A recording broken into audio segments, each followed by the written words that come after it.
Olá pessoal, aqui é o Wellington Oliveira. Vamos conversar hoje sobre a morfologia da medula espinhal e nervos espinhais. Isso faz parte do roteiro 4, tá, no módulo do sistema nervoso, na MD2. Em primeiro lugar, a gente precisa entender que essa medula espinhal ela está inserida num espaço, num canal, né, chamado de canal medular. Na verdade, alguns autores chamam de canal medular, alguns autores chamam de canal vertebral, porque é um canal formado pela junção das vértebras, né? Uma vez que a coluna vertebral ela é a união das vértebras, são 33 vértebras, contando com 7 cervicais, 12 torácicas, 5 lombares, 5 sacrais e 4 coxígenas. Tá?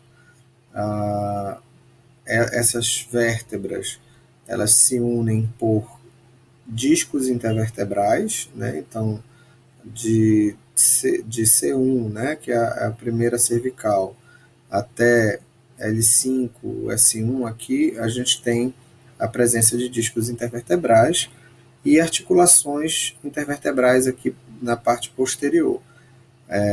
Essas últimas vértebras aqui, as vértebras sacrais e as vértebras coxígeas, elas se fundem, né, para formar um único osso chamado de sacro. Vou colocar aqui uma ponteira para a gente ver melhor. Então, forma um único osso chamado de sacro e um único osso chamado de cóccix. Tá? Esse canal ele percorre todo o espaço, a gente pode ver nessa imagem aqui de corte sagital, né, onde pode ser observado aqui o sistema nervoso central com o encéfalo e a medula, né, percorrendo aqui no caso da medula, aqui a gente tem o nível do forame magno e o início das vértebras. Então a medula ela vai percorrer aqui, olha, todo esse espaço até o nível de L1, L2, tá? Onde apenas os nervos espinhais vão continuar aqui e vão formar o que a gente chama de cauda equina, tá? A gente vai observar melhor numa outra imagem. Então aqui a gente já tem a identificação do sacro e aqui no final o cóccix. Tá? Vejam que essa coluna vertebral ela forma curvas. Né? Então, por exemplo, a região cervical ela faz uma curva para frente, a região lombar ela faz uma outra curva para frente. Já a região torácica, a curva é para trás, a sacral e a coxígena vão fazer também essa curva para trás. Tá? Nessa outra imagem, onde a gente pega mais um esquema, né, da imagem anatômica, com corte também sagital, a gente pode observar, até contar aqui as vértebras, né, nos números que eu já falei, mas percebe um detalhe interessante. Tá? Bom, aqui na região cervical, você observa que os níveis medulares, ou seja, cada parte aqui da medula que corresponde a uma determinada vértebra, estão muito alinhados, muito próximos. Né? Então, o nível de C1, por exemplo, medular de C1 está muito próximo, está muito na mesma altura aqui do nível medular da vértebra C1. Tá? A mesma coisa para o nível medular de C2, C3 e tal. A diferença é que nós temos 8 níveis medulares para 7 vértebras. Por quê? Porque a primeira raiz que a gente vai ver depois aqui, raiz espinhal, ela vai sair entre a primeira vértebra e o occipital. Né? Então tem um espaço aqui onde vai sair a primeira raiz. E aí, sucessivamente, aqui as raízes vão saindo, as raízes espinhais vão saindo. Então, eu tenho 7 vértebras e 8 níveis medulares. Enquanto que nas outras elas são equivalentes. São 12 níveis medulares, que a gente vê aqui em rosa, né, no desenho, circulado por um anel preto. Tá? Mas são 12 vértebras torácicas. Só que as vértebras torácicas, olha, a última torácica está bem aqui, ó, nesse nível. Tá? T12 é essa aqui. Então vejam que aqui eu já tenho o nível medular lombar. Tá? Então o nível torácico, está acabando bem aqui, ósseo, não corresponde ao nível no caso, na medula, ok? A mesma coisa para a lombar. Olha onde é que está a lombar, o nível medular lombar e onde está a coluna lombar. Tá? E a gente vai já ver por que isso acontece. Tá? A mesma coisa para a região sacral e coxígeo. Tá? Outra informação importante que a gente pode obter daqui é a organização de um corte, né, transversal aqui da medula. Aqui a gente vê a medula espinhal, dentro do canal vertebral, com os revestimentos meníngeos, tá? E aqui as respectivas raízes. Então, a vértebra, ela tem um corpo aqui na parte posterior, ela tem um processo espinhoso, corpo na parte anterior, processo espinhoso na parte posterior. E dois processos transversos, tá? Esses processos transversos ficam para as laterais. E processos articulares que a gente observa aqui que conectam uma vértebra na outra, tá? Entre esses espaços aqui do processo articular e do processo transverso, fica um canal, vamos formar um canal aqui chamado de canal intervertebral, que são esses espaços aqui, olha, que a gente observa entre uma vértebra e outra, seja no nível cervical, torácico ou lombar. Tá? Esse canal intervertebral permite a passagem da raiz nervosa. Tá? Vamos lembrar como é que é a formação dessa raiz nervosa. Eu tenho uma raiz anterior, né, ou ventral, e eu tenho uma raiz posterior ou dorsal. Tá? Elas vão se juntar aqui, né, vão passar aqui por um gânglio, a formação de um gânglio. Tá? Esse gânglio ele está ligado diretamente com a raiz dorsal, porque ele está trazendo informação aferente. Né? O gânglio ventral ele é um gânglio motor, né? Ele leva a informação, ele é eferente, tá? E ele leva a informação. Por que eu tenho esse gânglio aqui? Porque os neurônios da raiz dorsal são neurônios pseudo-unipolares, e o seu núcleo, né, o seu corpo celular, ele fica dentro desse gânglio e apenas o axônio percorre. Ou seja, quando eu tenho já o nervo propriamente, o nervo espinhal, eu tenho um nervo misto, né, formado por vias aferentes e eferentes, ou seja, axônios sensoriais e axônios motores. Tá? Isso vai ocorrer entre cada vértebra aqui, como a gente conversou anteriormente. Tá? Aqui a gente vê o gânglio. Então, nessa imagem, por exemplo, de uma criança, né, já é possível observar aqui, né, aqui você vê um corte aí, mostrando o encéfalo, aqui o nível do foramen magno, tá? E a medula com seus respectivas raízes e gânglios. Né? Cada bolinha dessa que vocês estão vendo aqui é um gânglio. Tá? E os nervos espinhais que vão acompanhar aqui a região torácica, né? E que aqui no nível final da lombar e sacral vão formar aqui a caldequina. A caldequina é essa composição aqui que a gente pode observar melhor numa imagem ampliada aqui. Né? A medula acaba aqui e as raízes nervosas continuam e vão saindo a cada forame, tá? Só que numa angulação diferente. Né? No nível cervical, observe que essa angulação ela é quase horizontal. Tá? Na região torácica, essa saída aqui ela tem mais uma diagonal, e na região lombar, já próximo ao cone medular, ela vai ter uma inclinação importante, né? E até um ponto que você só vai ter as raízes nervosas. Né? Aqui nessa imagem a gente observa também, né, bem detalhado aqui toda a estrutura da medula espinhal, né, o finalzinho aqui com o cone medular e a formação aqui da caldequina aqui no final. E aqui o cóccix, ó, região do sacro. Então, nessa região lombar e sacral, basicamente, você só tem raízes nervosas. Ou seja, uma lesão nesse nível, ela vai comprometer os nervos espinhais, né, desse nível, e não a medula propriamente. Tá?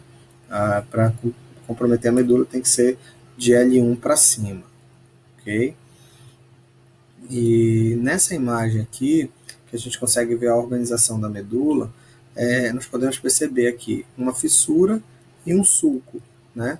A gente tem, elas estão exatamente no meio, dividindo, então elas são chamadas de medianas, né? Que a gente vê aqui, fissura e sulco mediano, tá? Lembrando que a fissura ela está para frente, então ela é uma fissura anterior, né? Ventral, enquanto que o sulco ele é mediano, mas ele é posterior. Tá? Então, sulco mediano posterior e fissura mediana anterior. Okay? Também é possível aqui o sulco e aqui a fissura. Tá? Também é possível observar a organização da massa cinzenta. Né? Observem que perifericamente a gente tem uma estrutura de substância branca e centralmente a gente tem uma estrutura de substância cinzenta, onde vão estar os corpos celulares. Na substância branca a gente vai encontrar apenas os axônios, né, dos nervos, né, dos tratos que vão subir e descer na própria medula. Essa substância cinzenta ela se organiza em forma de H, né, chamado de H medular, onde a gente vai ter essas extremidades chamadas de cornos. Tá? Eu vou ter cornos anteriores, cornos anteriores e cornos posteriores, ou cornos dorsais, ventrais e cornos dorsais. Tá? De cada corno desse aqui vai partindo, olha, os axônios, ou chegando, dependendo se é sensorial ou motor. Tá? Aqui na seta verde a gente pode observar aqui o cone medular. Na seta amarela a gente vê o gânglio. Na seta azul a gente vê a caldequina propriamente. E na seta vermelha um filamento que vai continuar desde o cone medular, tá, até o final, chamado de filamento terminal. Okay? Nessa última imagem, né, só para a gente entender essa organização e distribuição dos nervos espinhais, segue aquela sequência que eu falei no início, né? Níveis medulares, níveis ósseos, tá?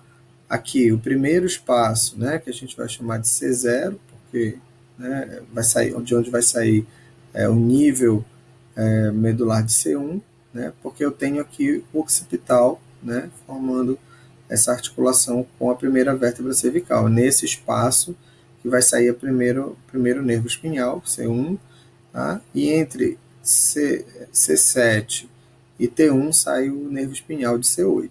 Tá? Então, 8 nervos espinhais, aqui em azul. Tá? Os 12 nervos torácicos. Percebam que aqui já tem aquela diagonal que a gente falou ainda agora. Tá? E aqui a região lombar, ó, em verde. Tá?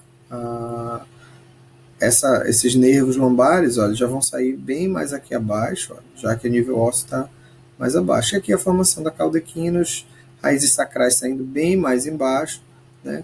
Essas raízes, elas formam junções de várias raízes, vão formar o que a gente chama de plexos.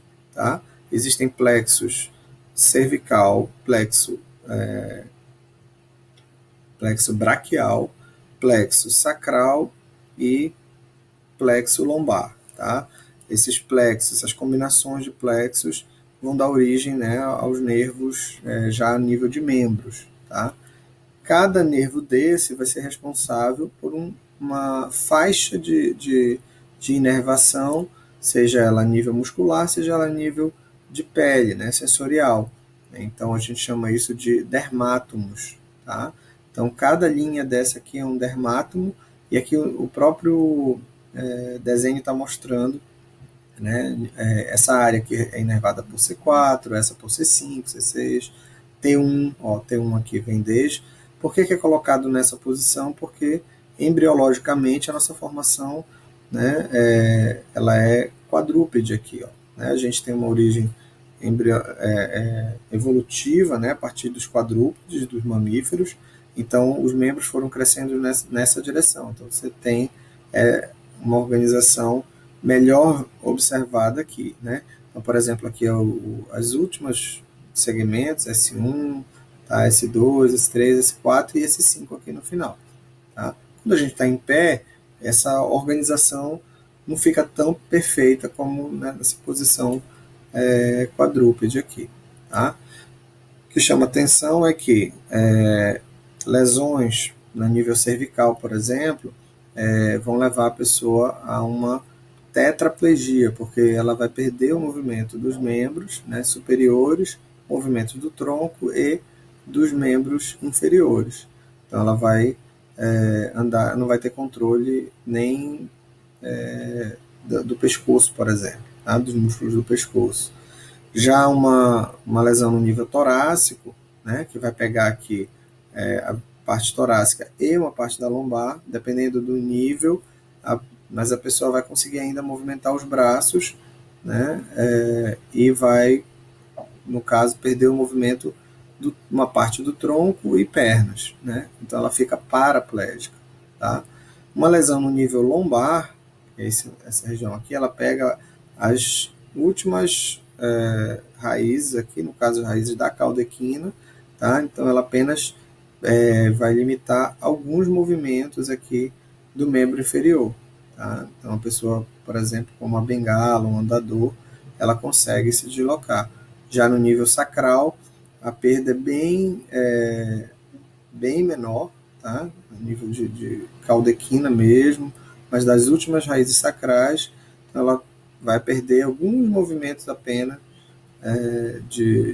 do pé, então ela consegue até andar sem ajuda ou com uma leve ajuda aqui de uma bengala, tá? Então é interessante fazer essa correlação funcional, né? Já que os nervos vão trazer essa informação sensorial e vão levar a informação motora para os músculos, ok? Bem, pessoal, era isso que a gente tinha para conversar, tá? Aqui é só correlacionando nervos cervicais, torácicos, lombares e sacrais e coxígeos com as perdas respectivas aqui na outra imagem, tá bom? Bom estudo para vocês. Nos encontramos lá no Laboratório Morfofuncional.